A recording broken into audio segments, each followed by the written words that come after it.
mosebedo ka dhi mbele e kind jokanyo kod migawo mar pur. Jatend migawo mar pur Mutai Kagwe, jagoro mare Kiprono Rono, kanyakla kod jatije board mar sukari Judy Chesire, noromo kod jagoro maduong' mar riwruog jotije kembe sukari Francis Wangara, kendo keto winjruok mar dok e tich.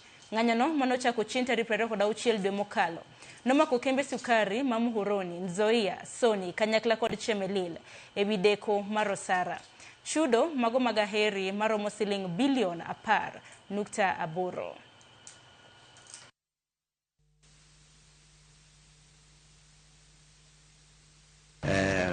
You know, the CS is telling me, Alisao, you forgot to tell me this.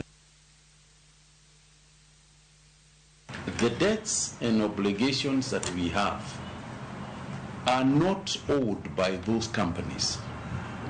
All right? The debts, the 10.8 or the other, whatever we determine as a debt over and above the agreement that we had and the obligations that they had, which we are going to speak about separately, the debts are not their debts.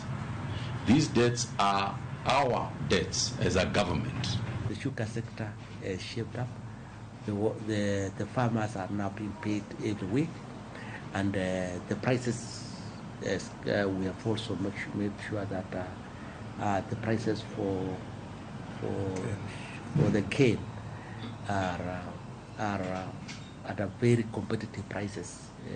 We are now paying them over 5,500 per ton, and we know that within the next few years, this sector will be a sector which will be driving this economy.